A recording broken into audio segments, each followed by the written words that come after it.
1.5 ton का AC है जिसका कंप्रेसर जल गया था, चेंज किया गया है इसका, और इसका स्टैंडर्ड कैपिलरी दोनों भी चेंज किया है।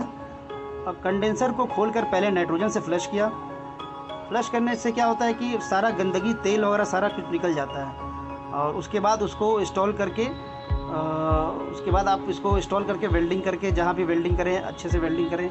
वेल्डिंग करने के बाद उसको देख लेना है कि कहीं पे पाइप टच हो रहा है, नहीं हो रहा है।